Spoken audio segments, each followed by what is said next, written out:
Hey, so I guess we're like supposed to do a podcast or something, and I guess it's called We Like Comics Because They Have No Bones or whatever. I'm Joe Getcho.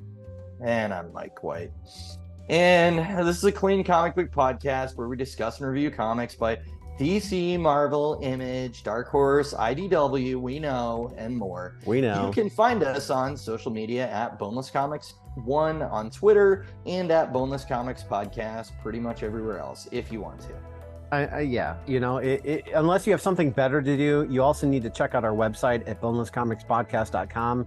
You can get like more information and, listen to our previous episodes and YouTube channel and watch all that, stuff that people watch. I don't know. I'm not really into all that. But while you're there, make sure that you subscribe and click the notification bell and get the latest updates. That's right. And today we'll be discussing Alias, The Underneath, which was published in 2003 by Marvel Comics, written by Brian Michael Bendis and penciled by Michael Gaydos. Yes, we will be doing both of those or all of those things, or that I think we'll thing do all which those you things. said. Yes, exactly.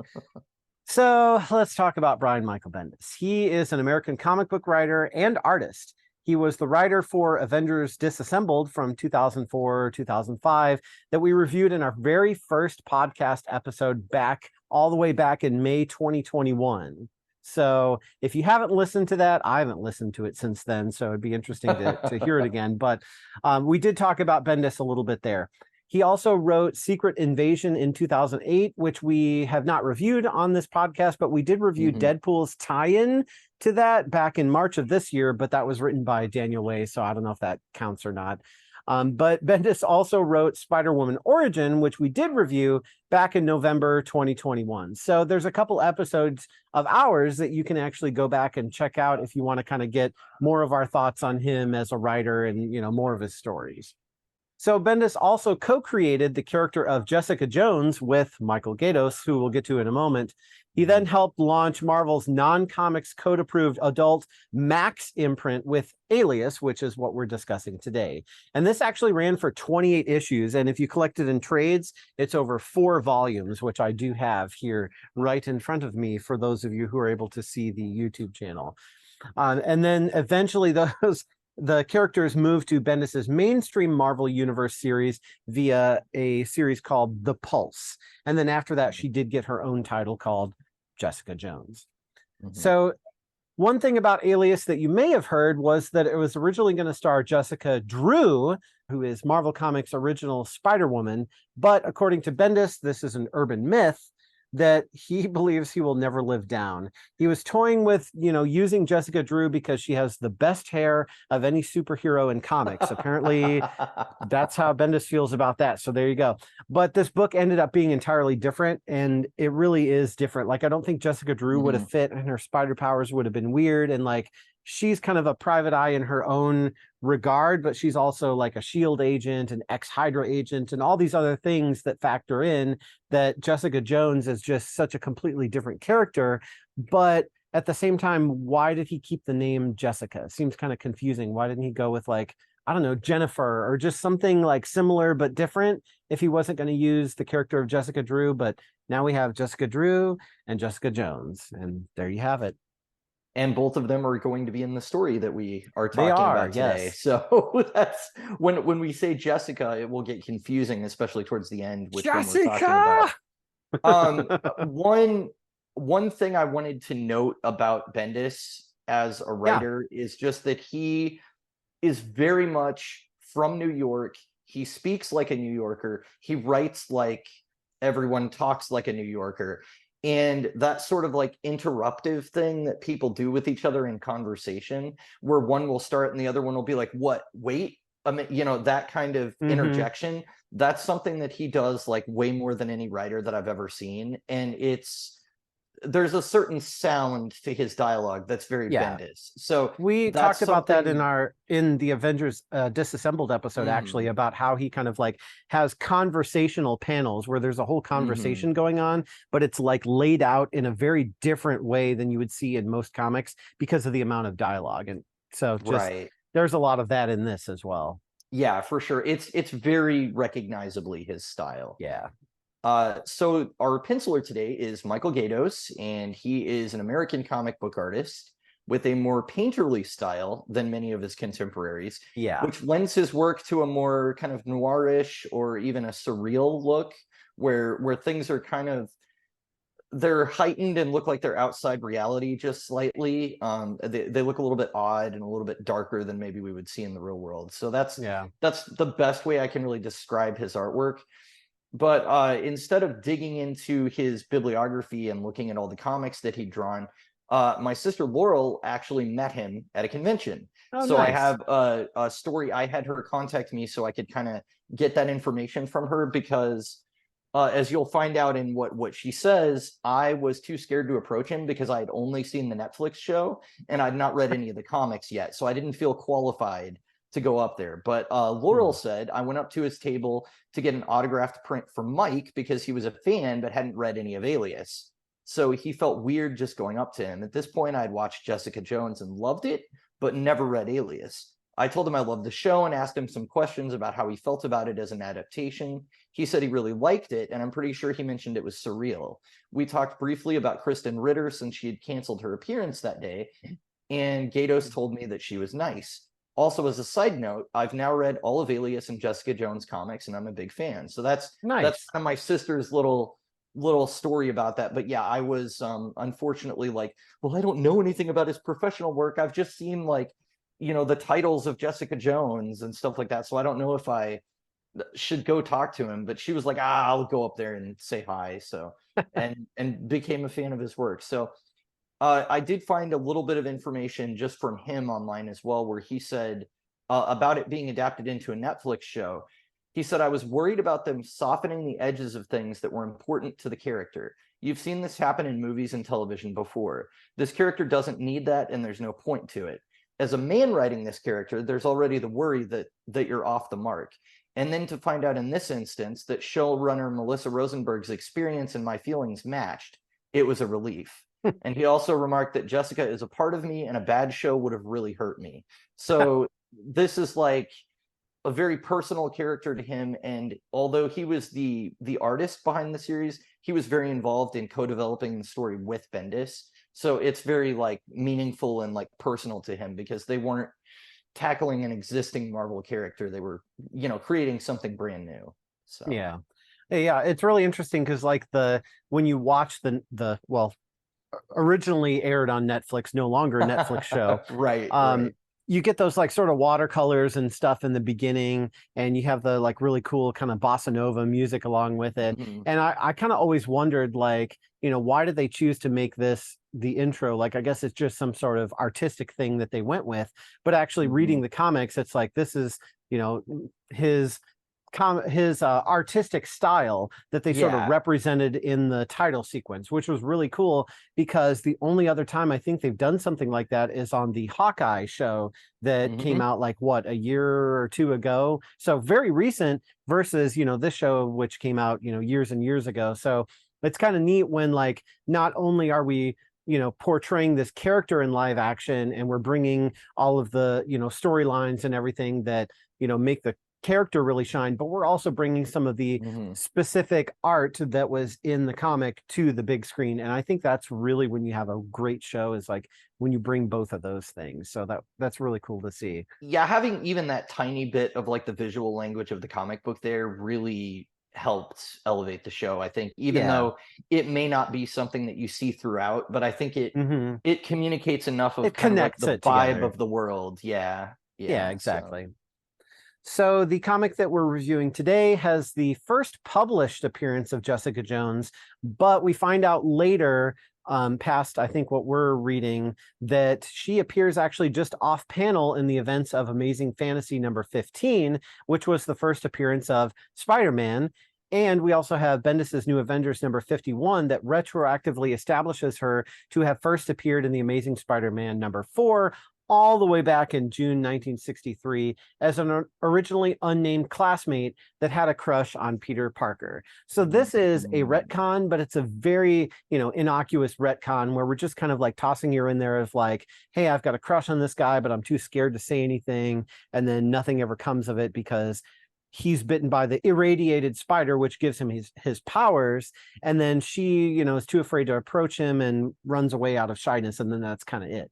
So Does it it's feel a not, little bit like Forrest Gump, how you have the historical footage and then he's like inserted in there, you know, and you're just like, yeah. oh, he was here, you know, all along and we didn't know. Yeah, it's those kinds of things that's like, I get that we're trying to establish our character, that, you know, where did they come from and how long have they been around, and, you know, that kind of thing. And like throwing them in there and retconning previous comics is like, I think most of the time that it's annoying because we're changing things that were seen a certain way that are now different. But here it's like, it's so background that it's really not a big deal and it doesn't really change anything. So it's like, yeah, okay, I'll, you know, I'll buy that she was present for whatever events and we just didn't, you know, highlight her. That's fine. Yeah. So we talked a little bit about the Jessica Jones TV show that originally aired on Netflix. We'll probably be, you know, comparing and contrasting throughout this episode because they did a really good job adapting her origin story, especially from the comics into the big screen. So basically, like in the comics, one big difference is she was actually born as Jessica Campbell. So her maiden name is not Jones. She was born as Jessica Campbell on the way home from a trip to Disney World, which apparently Tony Stark paid for. So, you know, everything's Tony Stark's fault, is how that seems to go. But the Campbell family car collides with a military convoy carrying radioactive chemicals. So this is a very, you know, kind of like Daredevil-esque old superhero, like, hey, I would, you know, instead of like, oh, I fell into a vat of chemicals, I was doing something and chemicals splashed on me. Well, that's very much what the story is that the car hits this military convoy, the chemicals get all over everybody. Her family, unfortunately, doesn't survive. And Jessica spends several months in a coma. And then when she wakes up, she finds out that she has these superpowers. So she actually has super strength, which I think is, you know, if you've heard of Jessica Jones, you've probably heard that, you know, she has super strength. She does have sort of limited invulnerability, and that kind of varies, but it has a lot to do with just like the superhero kind of stamina of having like increased healing and those kinds of things. And we're not talking like Wolverine or Deadpool level at all. Like this is just superhuman, you know, because it's better than like a regular human, but it's not like ridiculous like Deadpool, where he's literally like he has a baby hand because he's growing a new hand, you know. No, I don't think she can do that, you know, anything close to that.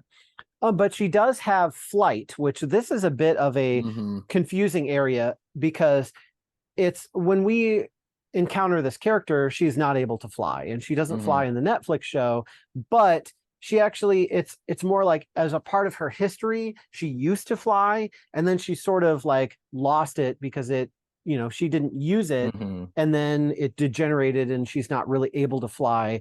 She kind of just like jumps and falls very badly. So if you don't use it, you lose it, I guess. I don't know. Yeah, that's kind of the case with her flight. So it's really weird because like she used to fly, but she can't really do it anymore. So inspired by watching Spider-Man, once she, you know, regains from her coma and goes back to school, she's adopted actually by the Jones family. And so that's when, you know, her name is changed to Jessica Jones. They send her back to school. Spider-Man is now doing his thing. He's fighting Sandman, I believe it is. And she is inspired by this. And because of her power, she becomes a superhero named Jewel.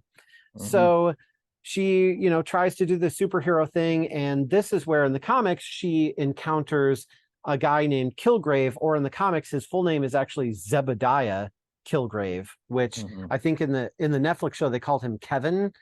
I don't know why they went with Kevin over Zebediah, but you know, very that's strange. Yeah. But another difference in the comics is the Purple Man is what he is called.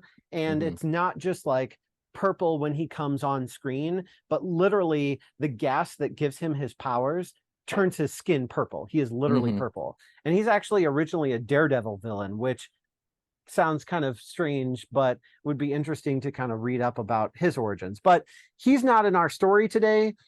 So if you've seen this show on Netflix, they actually went darker than what happens in the comics. But essentially, either way, we have Kilgrave that Jewel encounters. she basically becomes demoralized and depressed from her encounter with him, gives up her costume superhero life in the comics because of it, and is no longer Jewel.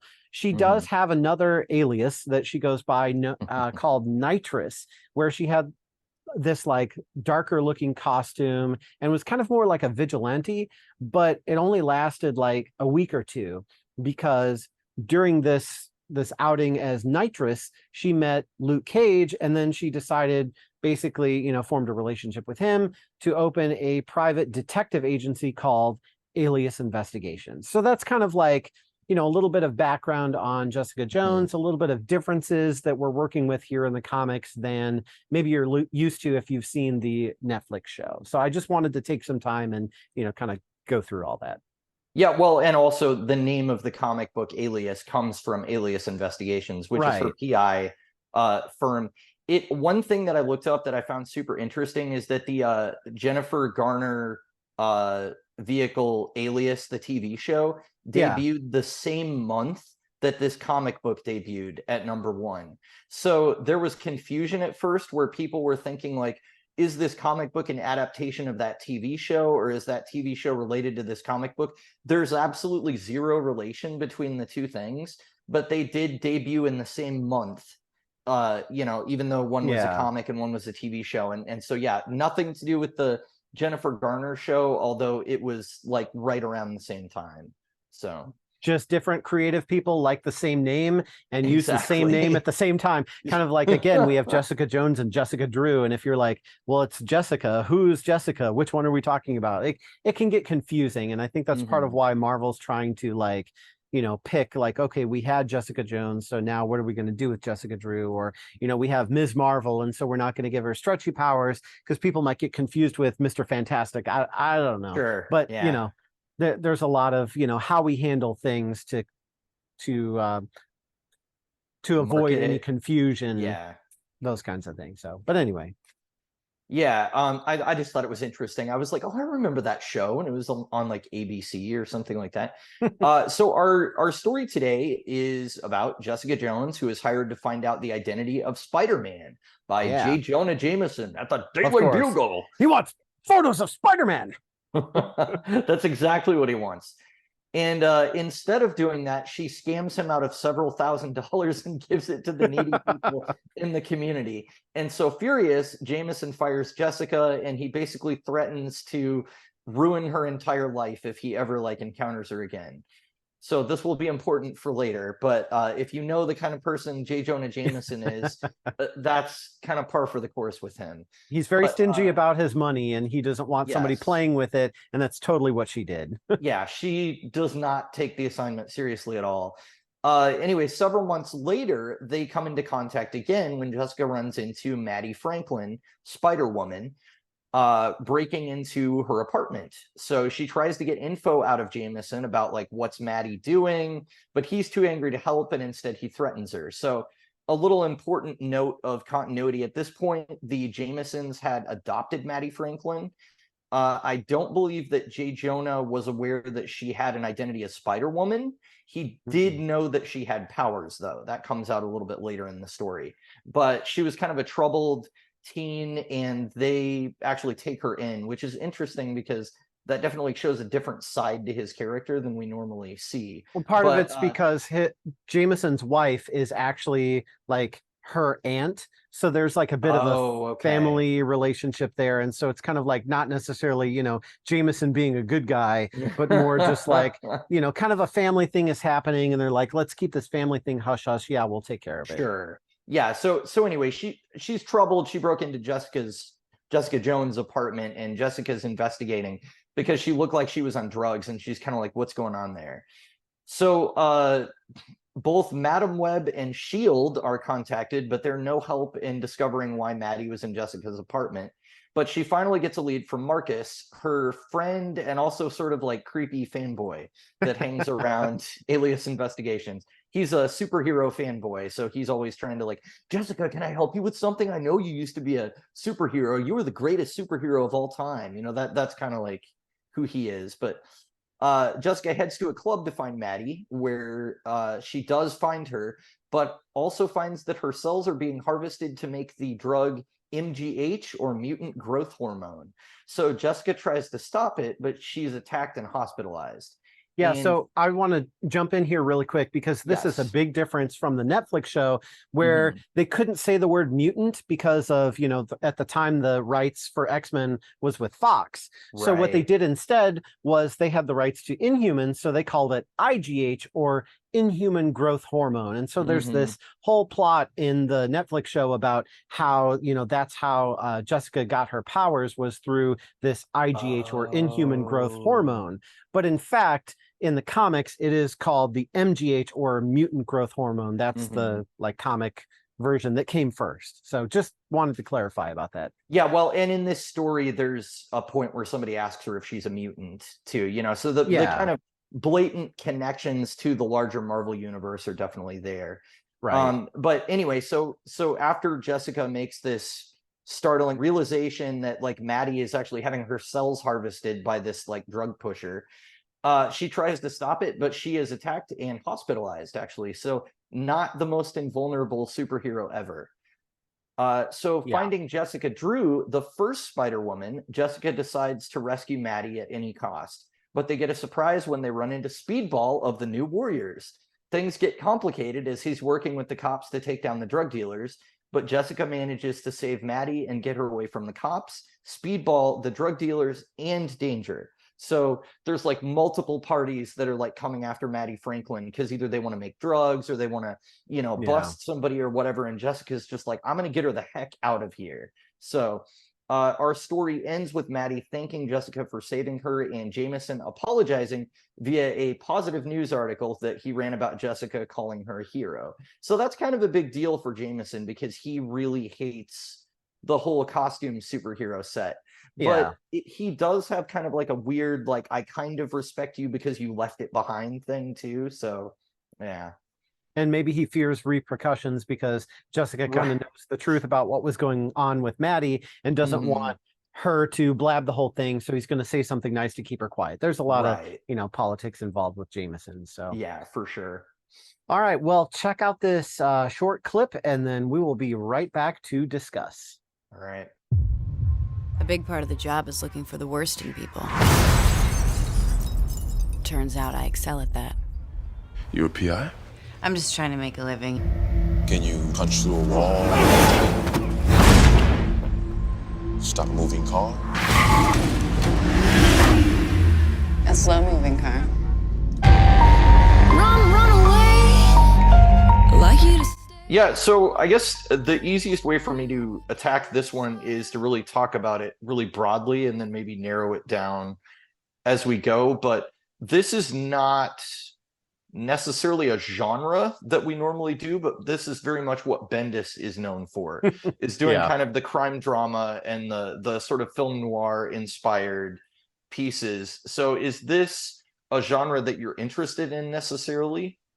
So I don't know that I would necessarily say that I'm like, you know, up for the crime dramas or the private investigators or that kind of thing. But I always like to have a story with a kind of like either superhero or supernatural twist. So like a story where maybe everything seems normal, but there's a character who they have, you know, just kind of this like unbelievable amount of knowledge or skill in something. Because I think I mentioned in one of the previous episodes about like white collars. So that's this like thief who's working as a consultant with the FBI, but the thief is like, he's just like world renowned. He knows everything. There's probably no criminal that knows how to forge things and recognize forged things as skilled as this guy is. But for the show, it's really entertaining, even though it's really just about, you know, the FBI busting a bunch of, you know, criminals. So I really like that, like, extra element to kind of a regular story. And so I think that's one of the things I like most about Jessica Jones is that it's really about the story and the characters and the investigations that she's doing and the people she interacts with. And the superhero element is kind of like an additional layer that they add on top of it. Instead of having like, well, we're all a bunch of superheroes and we have powers and now we're going to have a heist story. Now we're going to have a, you know, this story and, you know, kind of like moving them into different types of stories. This is really Mhm. just about the characters and, sort of their lives. And then you kind of forget that she's got superpowers until she gets threatened or until somebody gets in her face, and then she throws them through a window or tosses them over a couch, or that kind of thing, where it's like she uses her super strength and somebody goes flying and everybody's freaking out because nobody expected it. Like, oh, we Right. were just going to threaten this lady to stay off our case and stop taking pictures of my ex, or whatever. And Mhm. she's like, look, listen, I don't have time for this, so whew, and then they go flying. So that's kind of like what I really enjoy about this, is that like that sort of like witty humor where she's very snarky, and she's really, I mean, there's a lot of swearing in this book, so there's that too. But it's just, she's like really jaded about things, but when people try to threaten her or confront her, she responds with force. It sort of reminds me Yeah. of like Captain Janeway on Star Trek, where it's like, you threaten the wrong woman. Like if you yell at Janeway and you threaten her and you give her an ultimatum, that will not stand. She will No. use whatever power and authority she has to take you down. It's kind of like Jessica Jones, similarly. Yeah. That's what I really like about this. And she fights dirty too. I mean, Yeah. she will do things that you wouldn't expect a superhero, like, with a capital S, to do. Mhm. Like explores a lot of back channels and sort of the seedy underbelly of the city, and Yeah. uses resources that you wouldn't expect somebody that used to be a superhero to do. So that's Right. kind of an interesting thing about her too. Is this Um sort of like what I mean, do you like this genre? Is this something you get into, or?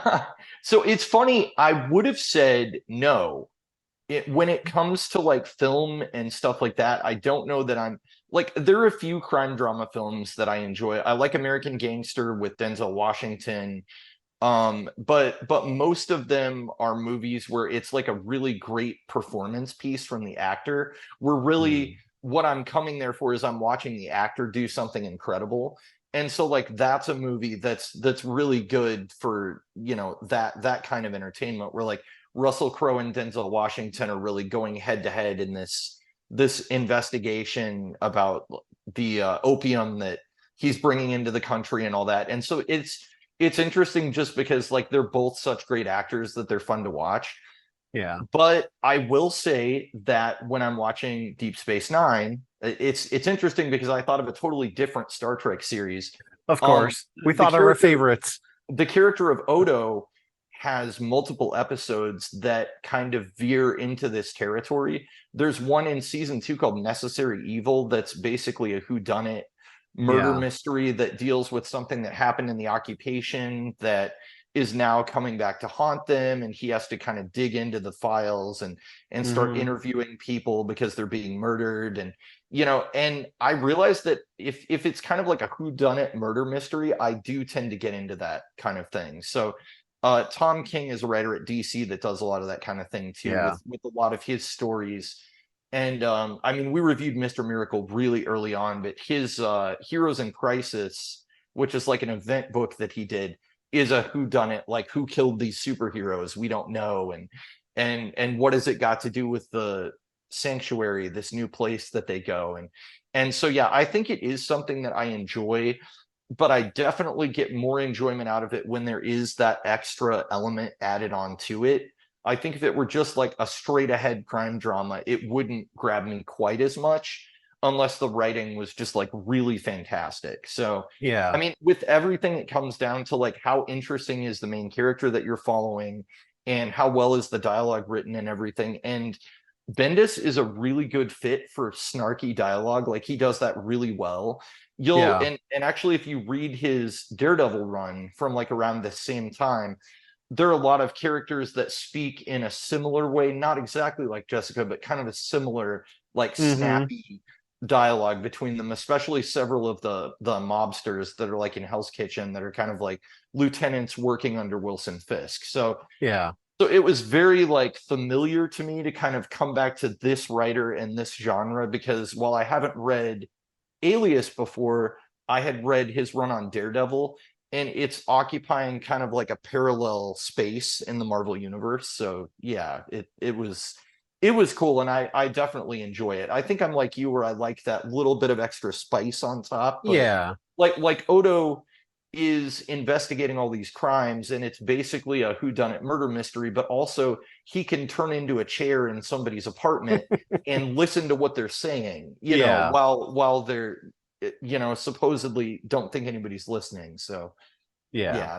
little bit of extra Mhm. going on there.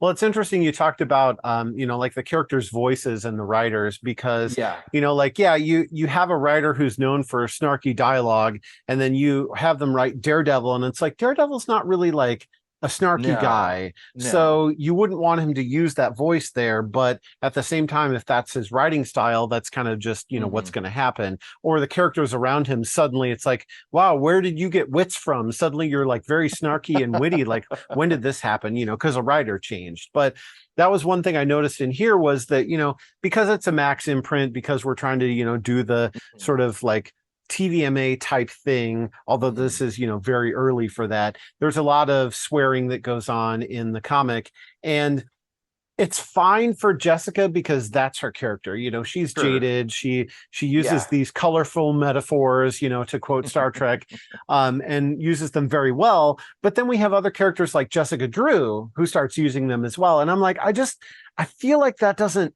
fit her quite as much. And some of the other characters, like, just, they're all swearing together, and I kind of liked it more of, this is, Jessica Jones' thing, and that's just kind of how she expresses her frustration or how she sees the world. But that doesn't mean that everybody else around her needs to do it as well. So, well, this is very very much an early 2000s. We're pushing back against the comics code authority thing too.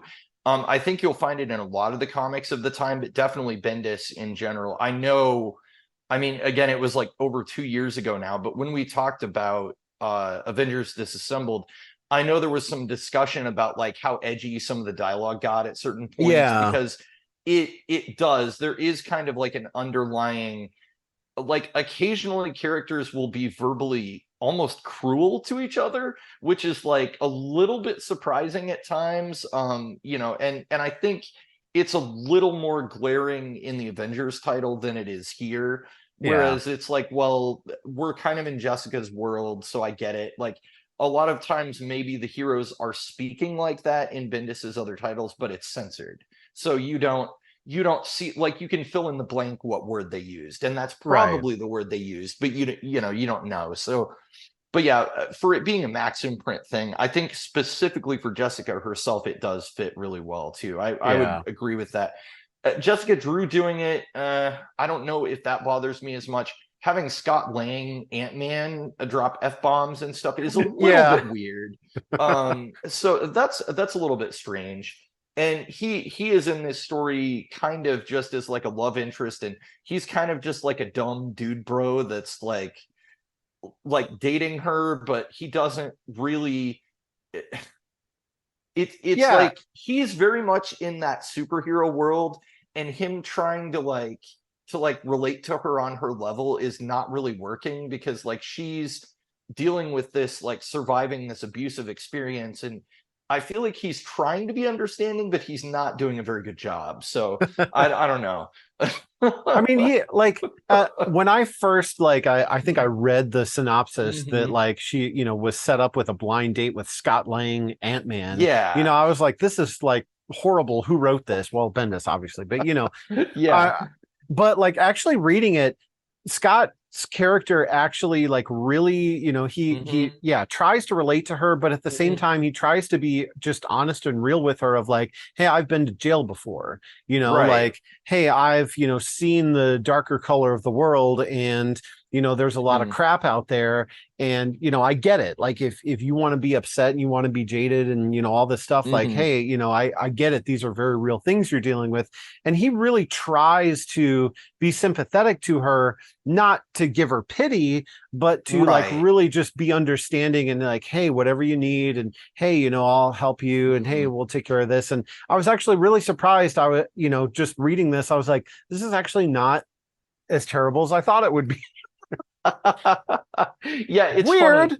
Funny. I definitely ship her with Luke Cage more, because I've read so much New Avengers, and that's my prior experience with the character before reading this, is like, by the time I knew who Jessica was, she and Luke were not married, but they were like pretty committed to each other, and they had a child together already. Yeah. So like, and they were talking about like, maybe it's going to be a super baby like the Fantastic Four have, or, you know, something like that. They were kind of like, you know, exploring that relationship. So she was in a totally different place in her development as a character when I was first introduced to her. So it is interesting to kind of dial it back to this era when she's like really early in the Marvel universe, even if it was only a couple years before like what I read. Yeah, like she knows Luke Cage at this point, but it isn't until like the Pulse where they actually develop their relationship.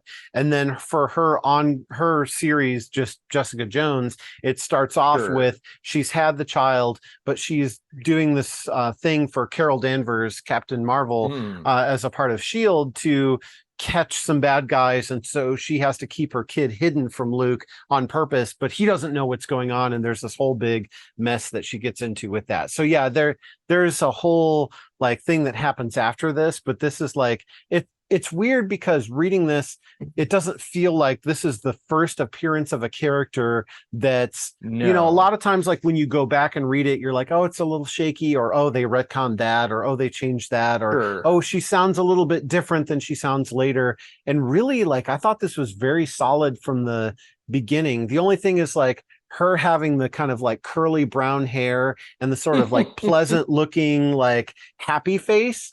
That was sort of weird to me, like in the art.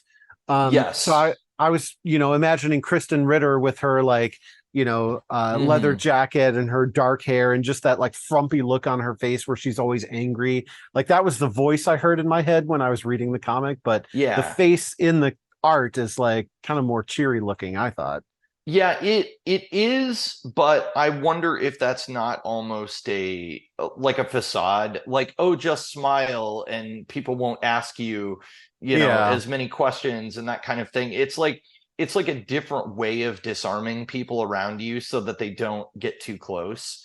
Right. You know, so I kind of took it as like, oh, that's an interesting different way to take her character. The brown hair was distracting to me just because, I'm so used to Netflix. I'm so used to the black hair and everything. And there's most of the panels she's in so much shadow that there's like dark shadows all over it. But yeah, clearly she has brown hair. So one of the, you know, we talked about the most fabulous hair in comics, but Jessica Drew has black hair, Spider-Woman. Right.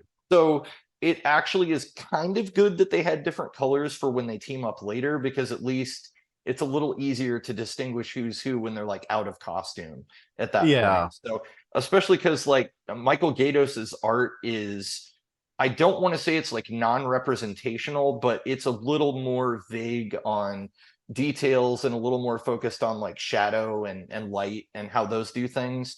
So you need those kind of like keystones to sort of pick out what elements are different than others and stuff like that. So I don't know. I think it makes sense in the comic that she looks a little bit different. It wasn't like jarring to me, but I was just kind of like, that's not, you know, what I would have expected, or not the choice that I expected them to make. So right. Well, and the like it almost looked to me like watercolors, like when you have the like if you know, when you were a kid, those little paint sets where you get to like experiment, you know, for those of us who, you know, haven't really done art since then, that was an experience. And like, you know, just like running all over the page, like with all these colors. And it was weird because at first I'm really not, I'm not an art person, so when I see abstract art and things like that, I'm just like, it's a bunch of dots. What is it? I don't get it. Like I have to see something, you know, one of those people, I'm sorry. But so when I'm looking at this art, you know, with it, it's sort of like, it's not quite abstract, but like you said, it's like a little vague on some of the details. I'm thinking like, well, this is weird. And, you know, how does this fit, you know, the tone of the comic? Because I would have thought they would have went with some kind of like noir or black and white, or maybe not black and white, but, you know, just kind of reduced color palette or something. But it's like, it's almost kind of vibrant because of the watercolors, but then it's also kind of like, I wouldn't say emotionless, but it's a little more surreal like kind of like a dream with all the sort of watercolors. And I thought it was a really interesting choice for this comic. And I didn't do any research, but I was kind of curious of like, why did you choose this particular style? Or is it just, that's my style and that's what I did for this? I mean, I think that's Michael Gaydos's style, but I also think that Bendis was maybe at the point in his career right here where he could pick the artist he worked with. Because he'd already done Elektra, he'd already done a couple of other, I think Elektra was his first assignment at Marvel, but he'd already done a couple of other things, and I think he had built enough of a name for himself that he could kind of pick like, okay, I want to work with this artist now for this story. So I think it was very intentional, and I think I don't know. There's different ways of looking at it. There's the one way of like some of the brutality of the stuff that she experiences, it pulls you away from the reality of it a little bit to have it look a little bit off. But then also her world is colored and painted differently than the real world that a lot of us look at, because she's looking at it through kind of like a darker lens of an experience that she went through. And so maybe there's some symbolism there of kind of like the art reflecting her mental state a little bit. I don't know. But I think that it fits overall. If I had to, one critique, it would be that, maybe the colorist goes a little too bright occasionally with some of it. I don't think that we need like computer lighting, like rendering, like they do for color in this comic. I think like just flats would work better. And I think if it came out today, that's probably what they would do. But in the early 2000s, if you didn't have computer coloring in your comic, you weren't selling it. So that was a little bit more of a big deal then. But another one of the visual things that I actually really noticed was, so for the first issue that we read, the letterer actually gets fancy and puts all of the dialogue directly on the page, and it reads like a script instead of it being dialogue boxes. And so this is for all of issue 10. And then there are sections of the later issues where they break it up that way, where like the whole side of the page will be that narration, like you're just reading a script, and it has the different character names and everything instead of the bubbles. And that I thought was a really interesting choice. You don't usually see the letterer getting in and making big changes like that. So I don't know. That was really interesting. I didn't necessarily love or hate it. It was just different enough that I was like, okay, this is kind of interesting. But like it started to go on a little bit long for that first issue. And so when we switched back to our regular storytelling, I was very relieved to go back to that. But the one thing that I did not like about it was on one of the pages, they have these black letters with a white outline on a black background. And for some reason, when I'm looking at that, it's like, it was hard for me to read.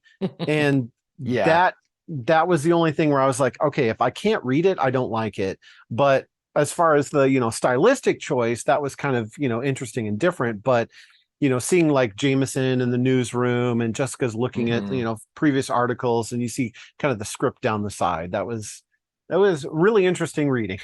I thought it was kind of cool because it mostly was for that issue that took place almost entirely in the Daily Bugle office. And the font was like that typewriter typeset, basically. So I was like, this kind of fits with like, oh, they're in the newsroom. This is the, this is kind of what the typewriter would look like. And of course, it's even in 2003 would be a very dated thing, but newspapers were already becoming kind of a dated thing at that point. And like, certainly now, we're talking about like them just going away entirely. But it was interesting to kind of like root you in that world a little bit. So I thought it was cool to see. We don't really talk about lettering a whole lot.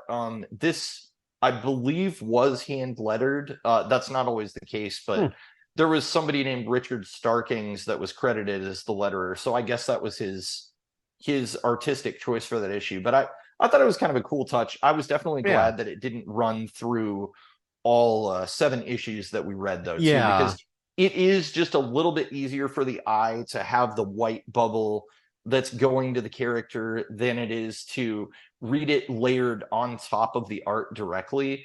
And yeah, just like you, there were places where I was like, this is a little bit hard to read. Like I can do it, but it's a little bit hard to read, and it's a little bit distracting to have like the watercolor going on underneath it. So the part that I liked the most about what they kind of did visually was where they have these like very thin columns, and there's like not column, but column. I said that very emphatically, columns. You did.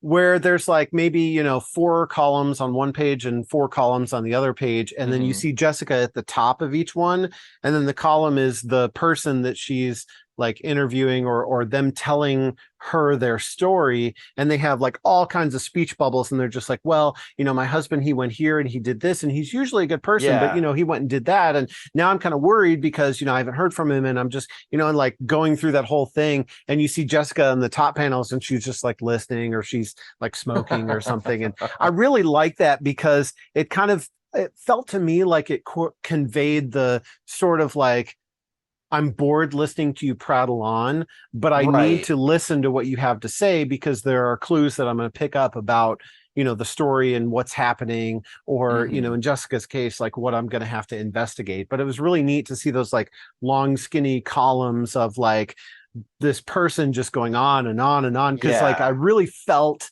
that sense of like, oh my gosh, just like blah, blah, blah, blah, blah. Yeah, it's interesting that the way that the words are laid out on the page can communicate the emotion of the listener or the speaker in a different way. And that's one of those things where Bendis has taken a lot of flack over the years for maybe he ignores continuity sometimes, or he makes changes that people don't like. But I would argue that at the very base level, he understands the medium that he's working in and knows how to use it properly.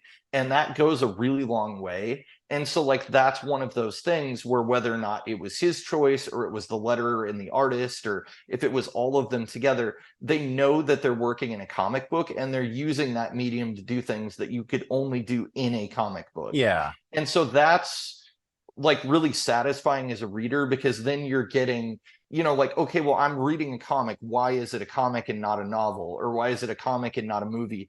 And those kind of things are moments where you're like, well, this is why it could only be conveyed in this way, because it's special that it's that way. So another thing in issue 10, and we're going to get past the introduction at some point in the discussion, I swear, but there were a lot of news articles that were referring to events going on elsewhere in the Marvel universe, and they actually talk about Daredevil's identity being outed to the FBI, and then the FBI like leaked it to the tabloids and all this stuff. And this really like immediately grounded me where I was in continuity in Marvel, because like I've read the whole Bendis Daredevil run from this time. I've read all of New Avengers. I know what was going on in those books. And so it was cool for me because it was just like, zoop, this is where we are in time. Like, I know exactly where we are. I know exactly what's going on with the other characters. I knew, for instance, before Jessica said anything about it, that Matt Murdock had hired her as his bodyguard. I knew that was like part of the, because he has to keep up the appearance that like he's not Daredevil. So he has a superhero bodyguard, like Luke Cage and Jessica Jones are basically watching his back so that Daredevil's enemies don't come after this poor blind lawyer that lives in Hell's Kitchen. So did you know any of that coming into this, or? I have not read the Daredevil run, so I didn't. Okay. I was kind of surprised to hear, that they were having all these tabloids and everything about his identity. I kind of like, it made me think about Civil War, where like the Superhero Registration Act and all of that stuff, but this didn't seem associated with that because it wasn't like widespread. It was literally just somebody leaked that, Matt Murdock is Daredevil. And so now we have to talk about like, well, is it true? Is it not true? Well, we don't think it is, but it might be. And I think Jessica and Luke Cage are like, I'm pretty sure it is, but whatever. Like, They're yeah, like, because "I Jessica don't actually care." lingers outside his house and doesn't ring the doorbell on purpose because she Mhm. figures that he probably knows that she's there and she wants to like torture him a little bit. And So she smokes just to be a jerk because she's like, I know he can smell this. And like it smells stronger to him than a normal person. And she's like, but it's all a boys club. He's not sharing it with me because I'm a woman. So, pretty sure that he told Luke Cage, pretty sure that he told Iron Fist and all that, but of course he's not telling me. And so it was very funny to see that. Like that was one of the moments where like her attitude definitely shone through, where she was just like, screw you, like I'm gonna like, yes, I'll help you out, but I'm also gonna rub it in your face that I know you're lying, kind of yeah. thing. So it was very funny to see that, but it was satisfying to me because I've read all of that background, so I was just like, oh wow, cool. So this, I know about where we are. And like MGH the drug had been introduced in the Daredevil run, where he fights a villain called the Owl, which I think is like the first villain that he fights whenever Bendis takes over the book. So the Owl was like pushing MGH out onto the streets. So it's interesting how this story kind of like ties right back into that, because well, now it's not that villain because Daredevil took him down, but it's on the streets, and like these low level pushers have it. And so they're basically, what it does is it gives people superpowers for like a Yeah. limited amount of time, because they're actually like harvesting cells from superpowered people and like snorting it or injecting it or something. I don't know. It's Yeah. pretty disgusting. But yeah, it was really cool to me having that background, because I was like, oh well, I don't know, all of Jessica's backstory up to this point, but I know everybody else's. So Mhm. it was really neat to, and I just was like, man, like this was such a cool time in like Marvel continuity and everything. Like I have a lot of just nostalgia for that era, because I think we were a little bit middling on Avengers Disassembled. I feel like the whole like era of books that came after that were like really awesome.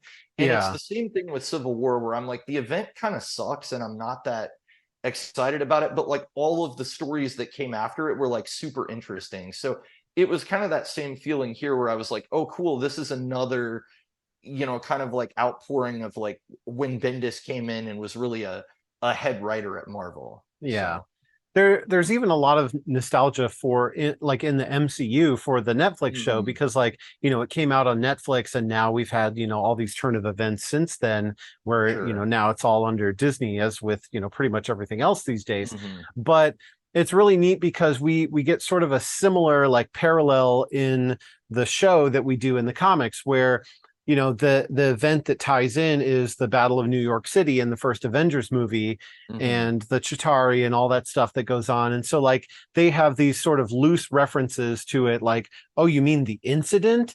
And people are like, oh, you're one of those super powered people. Well, I saw this green guy, and you guys Sure. aren't all good people, because I saw this green guy going and he tore up a building and there was debris everywhere. And like, so that places it in a very specific time in the Mhm, MCU. So it's really neat to see these sort of parallels between the nostalgia of the comic that intentional or unintentional, that they sort of paralleled in mhm, the live action version as well, even with the Defenders, where you have Daredevil, Iron Fist, Luke Cage, Jessica mhm. Jones, sort of teaming up, and Daredevil doing that thing of like, I need to hide my identity, nobody can know who I am.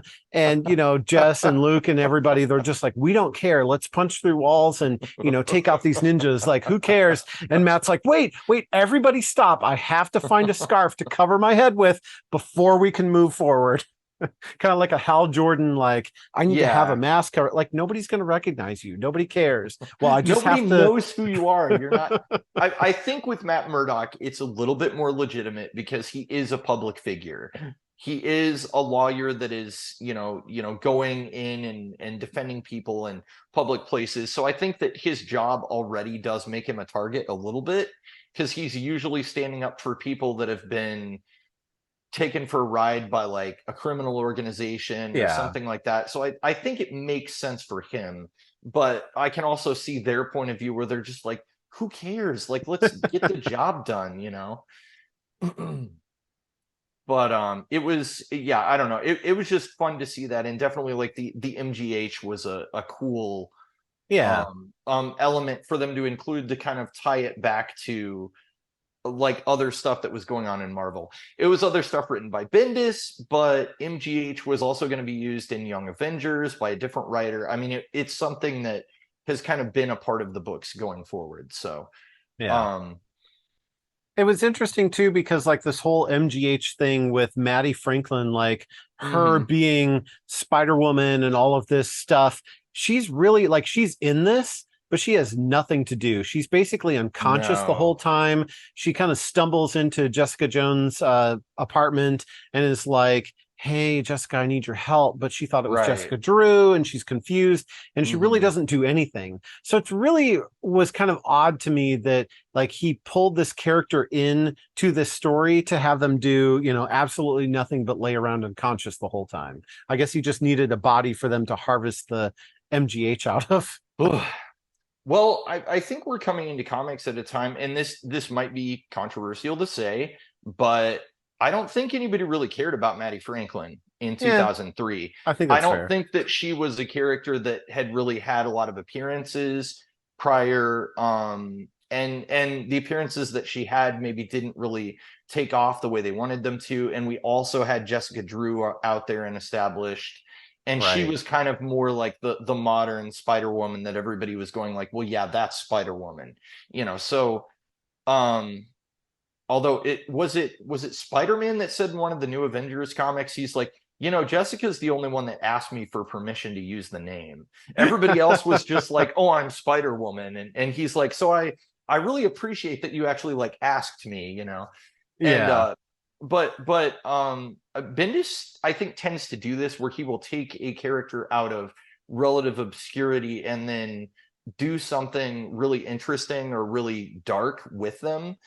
There's a couple of villains that he used for his new Avengers run, that like I think the Red Hood guy, that was kind of that way too, where it's like this guy's a nobody, but he like builds him up into a big foe kind of. Mm. And fans can kind of go either way with it. I think some of them are like, oh, you're like destroying this legacy character that I really cared about, and like now Maddie Franklin is like this junkie that's like recovering, and she was this great hero. But I think he would argue, and I've seen interviews with him where he said things like, look, nobody cared about this character until I like ruined them, and now they're getting upset about it, basically. But like I Ah, was I was just pulling this character out that nobody was doing anything with, and I was like, well, I can tell a story about them. So I right. don't know.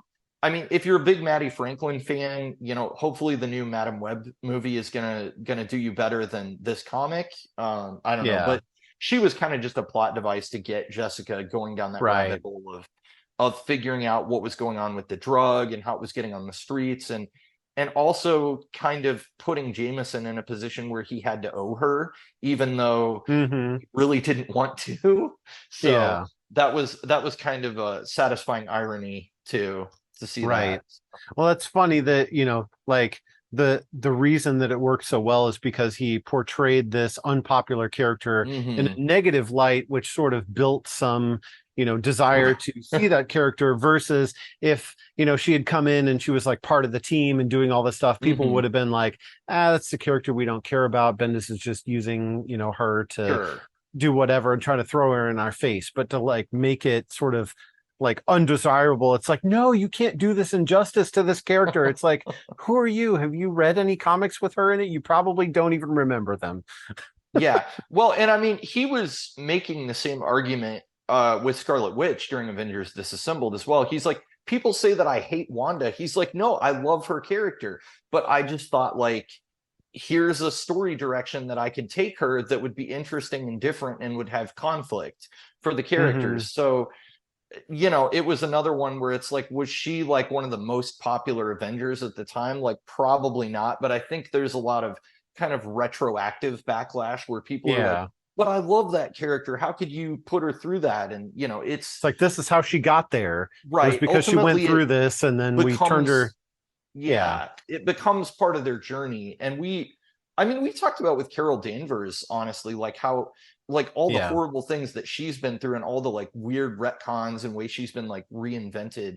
I mean, I think you can do that with any of these kind of D-list characters like Maddie Franklin, where you're like, well, let's slot them in here and let's actually have a story that delves into why they're not an A-lister, and then maybe we can elevate that character and bring them out of it, you know. So well, and then it'll probably take a movie adaptation where they make the character like really awesome, and then people are like, oh, suddenly I want to read all these comics, where are they? There aren't any. And then Marvel's like, oh, here's a bunch of comic books starring your favorite character, like based on the movie. That's do you always feel this is kind of going off on a tangent, but do you feel a little annoyed by that when they sort of get back here, like... Jessica? Sorry, I dropped my no, Jessica. I dropped my bobblehead. Sorry. Oh, that's fine. Jessica what were you saying? Will be just fine. There we go. Well, whenever comics sort of feel the need to veer towards what the non-comic media adaptation is doing, that's something that irks me a little bit, when, especially when they've already got like a good story going, and then they sort of go like, zoop, let's take a left turn into Moviesville. Like, ugh, I don't care for that. Yeah, I feel a little conflicted on that, because, you know, there's so many examples of where it hasn't worked out well, where we've shoehorned a character from a show or a movie into a comic book, and you're like, why are they here? Felicity Smoke, you know, stuff like that, where it's just like, you're irritating, please go away. But there's so many instances where I think that, you know, there are some comics that maybe weren't doing so hot, but a movie did really well. And so the comic has to naturally follow suit of what the movie did. And now suddenly people are buying the comics. And, you know, like economics and business, you know, aside, if you're just thinking about like a good story, you want that story to be as good as it can be. So as long as it's drawing from whatever the best version of the character is, that's really what I'm after. Like, if they did it better in the movies than they did in the comics, great, maybe we need to make some tweaks. But if the comics are going really strong and they made this really crappy movie based on that character, please don't throw the characters from the movie in or change things to fit that just because you want to make an extra buck. Like, the story can't suffer as a result. Yeah, I think one of the most glaring examples for me that I really just couldn't stand was during the DC's Rebirth publication era. They changed the Supergirl comic to be where now she's working for the DEO, and it was very much like, we're doing things to be like the TV show, and it was very like transparently that, and I was just like, this is not what I want from this character. Like she had her own thing going, it was cool, and they're taking away a lot of like what makes her unique to kind of make it like the TV show. So that was an example where I didn't like it. An example where I don't know if I would say that like the comics followed suit exactly, but where like the movies did it better was Civil War. I felt like that event was like so much more well thought out and executed in the movie than it was in the comic book, because in the comic book you're like, who do I root for? Because everyone's acting like a jerk, you know, everyone's an a-hole basically. So, and that was kind of the story. So, although I guess to veer us very, very awkwardly back towards Jessica Jones, she is not a normal kind of superhero character. She's got a lot more of an edge to her. But do you buy that she's like a retired superhero? Because I was starting to question that by the end of this story. It's like she's in the superhero world, and she's very much a part of that, and I don't think she can ever get away from it as much as she may try to, but she's not a participant.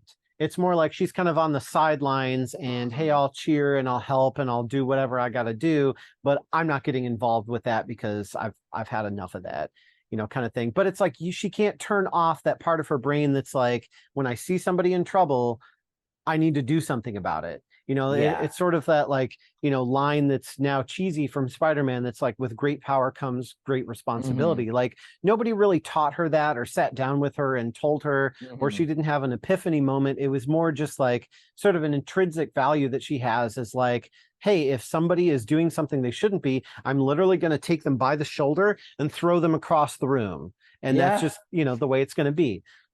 Well, it was interesting to me because she goes on at the beginning about, you know, being like a retired superhero and I don't do that anymore.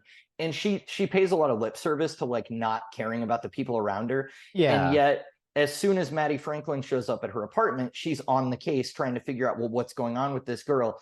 Is she okay? Because I just saw her like swing into a building afterwards. And you know, so she's on the trail immediately.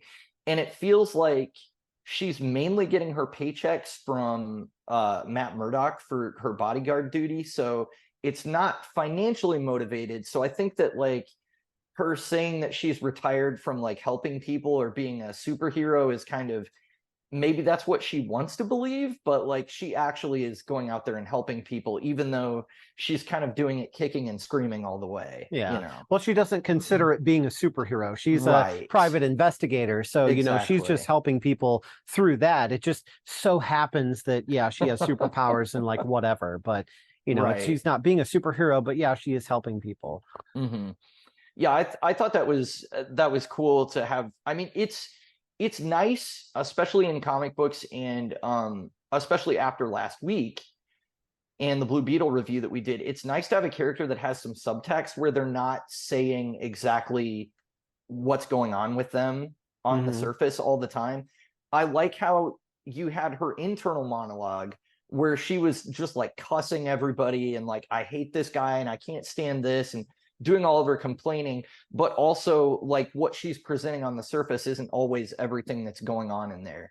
And I think that makes her so much better of a character, that she has, you know, she has a little bit of like duplicity to her where like it's not all just on the surface of her character. So she's got the front that she's like kind of showing to everybody, yes. but then we get to hear that inner monologue of what she's actually thinking and feeling and going through. And it's like whatever expletives that she wants to throw at the person, she ends up saying, okay, yeah, I'll take care of it. Or, you know, like begrudgingly agrees to it. You get to sort of see that inner conflict. That was neat too, like how they, you know, when you have the transition from comic book to screen, that's one of the things that you typically lose is you don't get to hear the character's internal monologue anymore, because there's not really a TV show where you know, like hear somebody's inner dialogue. That would be kind of weird to watch, but it feels cheesy. Yeah. When you have narration over a show but like that. Yeah. It actually worked in the Netflix show because it sort of fit that like private investigator noir type film where you have somebody narrating and they're like, New York City, the city that never sleeps, although it does sleep around, and that's how I make my money, you know, that kind of thing, where she's like narrating what's happening and kind of like expressing her views and opinions, and it's in that like sort of film style, whereas, you know, in the comics you're like hearing her dialogue or her monologue throughout. So it was a nice, again, like a nice, really like a nice parallel. And I think that's why the show worked out as well as it did, was because they were able to do sort of the same things that the comic did well,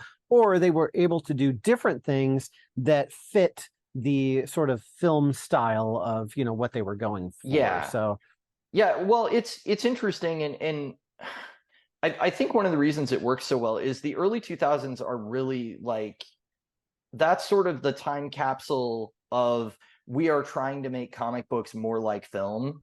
That's really what a lot of writers and artists were trying to do at the time.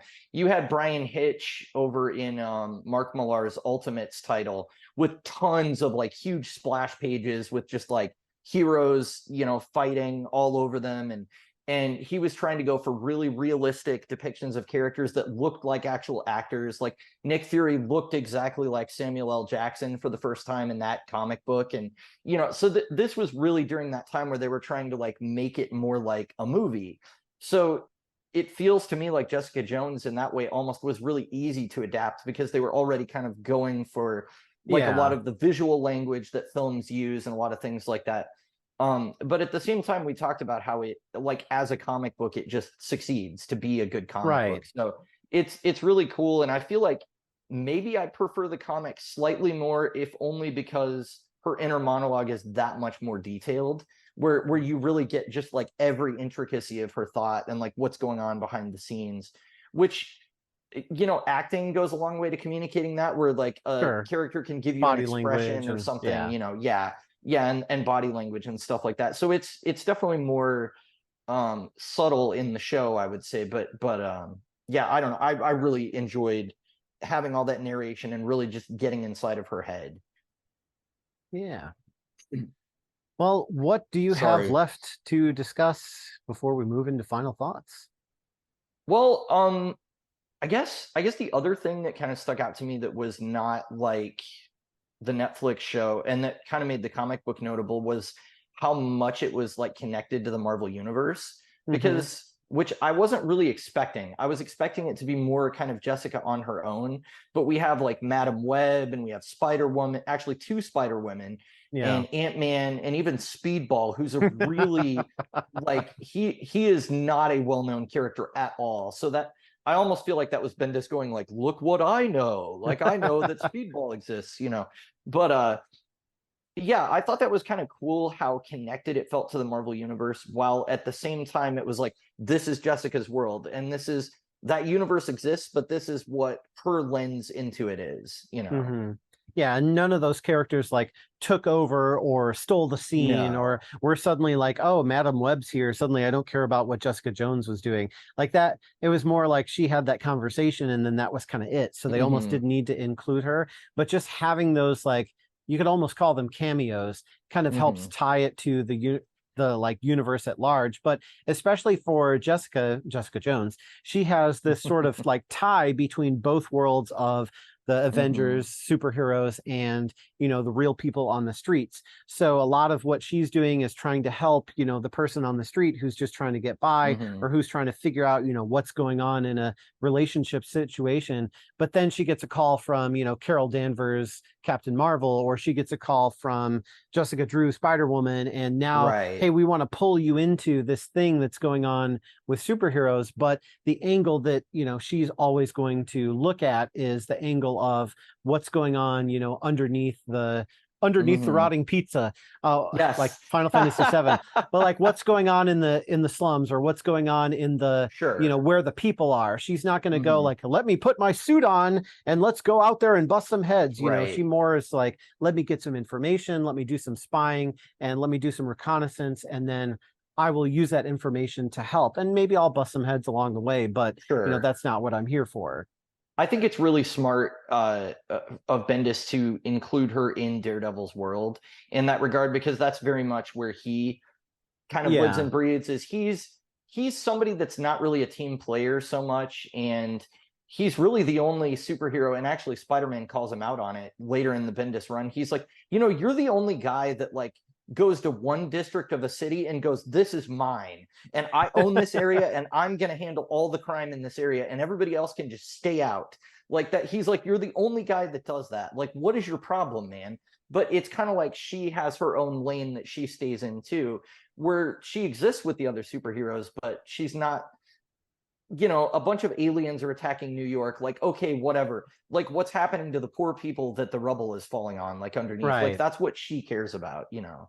So, well, and it's funny too, because like there's, I think it's in the later run where she's talking to her mother, which is nothing like in the Netflix show. And she is basically like, why are you still in New York? Like, you superhero people are basically tripping over each other because there's so many of you. You could literally move somewhere else. And it's always like, well, New York's my home, and that's where, you know, I live, and I have an affinity for the city and all this stuff. But yeah, it's like, there's literally a superhero on every street corner. So, you know, they're just like tripping over each other. And, you know, you would think they'd be getting into each other's business like all the time, but they seem to like, oh, there's a crisis going, oh, well, you know, they're off world, they're, you know, going on an adventure somewhere else, and, you know, they paid a visit to Wakanda, and so they're not able to help in this instance. Like, oh, okay, sure. We always have to explain why they're not all there. I guess, I mean, the only other thing left to discuss really is just kind of the climax, and I felt like it was kind of understated, where it was just like Jessica rescues her. There was some kind of superhero shenanigans, but there wasn't really a whole lot of that. It wasn't like we have a big superhero brawl to end it. It was more like she rescues the troubled girl and gets her out of danger, and then Jameson is put in the uncomfortable position of having to apologize, although he's not going to do it in person. You know, he has to send his wife and Maddie to go be like, hey, yeah, you did help us out. But I don't know. What did you think of it being kind of like a quieter conclusion to the story than like just a beat down between two guys? Yeah, I think that's usually how her story goes, is that, Mhm. you know, she, despite all of her saying, I want to avoid the superhero thing, and I'm not a hero, and don't look at me like that, and, you know, Mhm. whatever, she still wants to do the right thing. But then she'll do the right thing, and it's kind of like a thankless job, which sort of adds Yeah. to her being a jaded character, and then the cycle continues. So I think that's kind of just like how her stories go, is like, she just, you know, at the end of the day, hey, you know, however it turned out, whatever, I did the right thing, and Mhm. now there's another case on my doorstep, so let's, you know, see what's going on with that. Yeah. The adventure continues. I think it's really good. The PI setup is a really good just shorthand for being able to have any story that the writer wants walk through the door, basically. And I mean, even thinking about that, those old tropes of like, you know, well, the femme fatale walked through the door, and you know, I didn't know what she was up to, but it turns out her boyfriend had been murdered or something, and you know, Yeah. what was she up to, and all that. I think it's a nice framework to be able to be like, okay, well, anything can walk through the door, and you know, we don't know what's going to happen next month or whatever, because what's going to land in Jessica's lap. So I think it works really well, and I actually kind of appreciated how the close of this was a little bit quieter, because we do have so many again, superhero stories that are more trying to be superhero stories, not like noir crime drama stories. But we have so many of those where it's got to end with a big knockdown, drag out fight, that it was nice that she was just like, I just rescued the girl and got her out of there and got her away from the law enforcement, and that was it. Like, I just got her out of trouble. Yeah. So I thought that was kind of cool, and it was neat to see that, like, even though she is jaded and seems like she doesn't really like anyone, she was starting to open up to Scott Lang a little bit at the end and be like, okay, I've kind of, you know, I kind of pushed you away. That's like what I do, and you know, that's my thing, and all of that. So it was interesting, because I felt like we saw a little bit of character growth in this, but also we saw like the true Jessica is kind of like rising to the surface, while you know, above the facade of like who she presents herself as. So I don't know, I thought it was pretty satisfying in that regard. Yeah, like we got to know her as the audience, even Right. if the people around her still kind of just thought she was the Yeah. same old, you know, person. So Exactly. all right, well, without further ado, let us move into final thoughts. All right.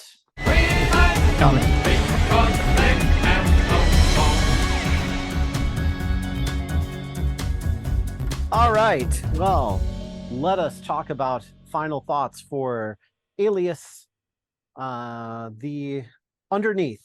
I had to remember what this one was called. Do you know what we're reviewing today? Hey, look, I just showed up because the money was good and I wanted to like talk about a podcast thing, but you shouldn't expect too much out of me, okay? So Okay, yeah, because I smell alcohol on your breath. Well, regardless of what you smell, it's not true. So don't worry about it.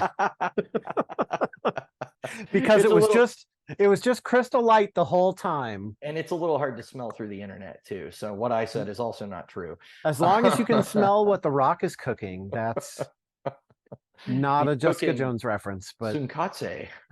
I think that's what he's cooking. All right. So let's talk about bananas, and let's talk about Alias, the Underneath. So I want to go first, just because I think I'm going to keep this pretty short and sweet. Okay. You gave a 5 out of 5 this season, and I felt like I needed to do that at some point. Okay. And I really liked Aquaman Underworld that we reviewed. Like, I liked that a lot. I think it was my highest score and probably my favorite, or maybe a tie with something else. But I really enjoyed that because of the whole like culture and everything that they put together. It's about the story, it's about the characters, and it's in the setting of it's an underwater world versus it's an underwater world and we have some, you know, stereotypical characters that we threw in there to make it interesting. So that's how I feel about this, is that we have this world where we have these characters and they're interesting on their own, and they also have superpowers. And it connects us to the Marvel universe, and that she's friends with a lot of these people because they're old acquaintances. And, you know, we get to see these cameos, and she gets to work with all these people and be friends with them. But that's really not what it's about. Like, it's about her.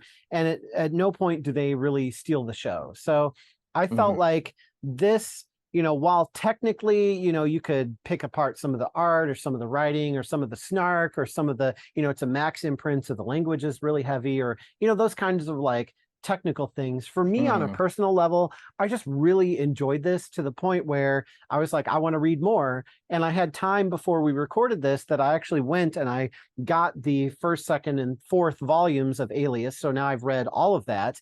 I've got, you know, the Pulse on order because I want to see what happens there. And I started reading Jessica Jones, where now she has a kid and she's doing all this, you know, other stuff that's going on with it. And I rewatched season 1 of the Netflix show, and I'm like, I really like this character, and I really had a good time reading this comic. So for my personal experience, this one is going to be my 5 out of 5 bananas. Excellent. You know, I'm glad that we finally read something that will get you there. Actually, that was because I, you know, just as a, you know, not a, I don't want to say a fan of the show, but just as a, you know, somebody that's part of the audience when you're talking, at least, I was kind of like, will he ever, you know, find that story that high watermark for him? So that's cool to hear that. How do I feel about this? Is this a 4 or is this a 5? This is extremely well written, and this plays to Brian Michael Bendis' strengths really well, I think, as a writer. This is the genre that he is meant to write. He can do superhero comics, you know, but this sort of like crime drama thing, it works really well for him in Daredevil. It works really well for him, you know, as Jessica Jones, but it feels even more personal because he created this character. I think that I'm going to give it a 4.5. I don't think it's quite a 5 for me.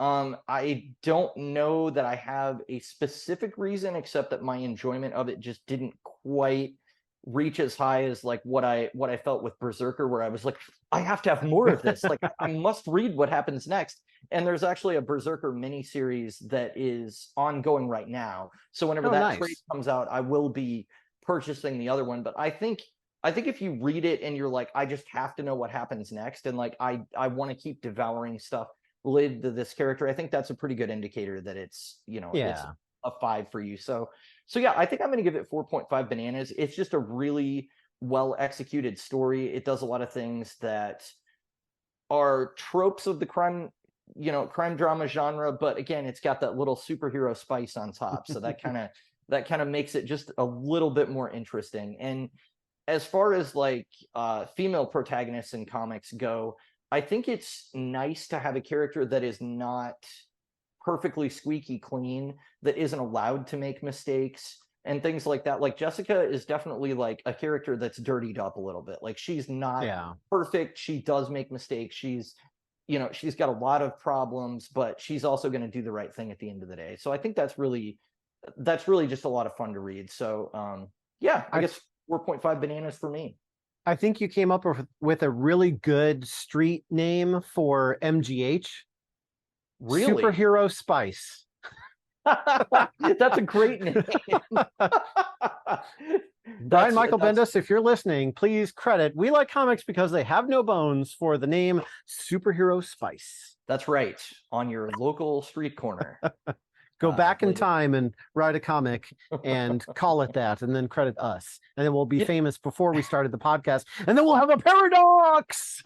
Yeah, that would be great, though, because then we'd have more people listening. So that's fine. There you go. Perfect. Hopefully watching on YouTube by that time. Well, as always, everybody tell us what you think of this comic by posting on social media at Boneless Comics 1 on Twitter and at Boneless Comics Podcast pretty much everywhere else.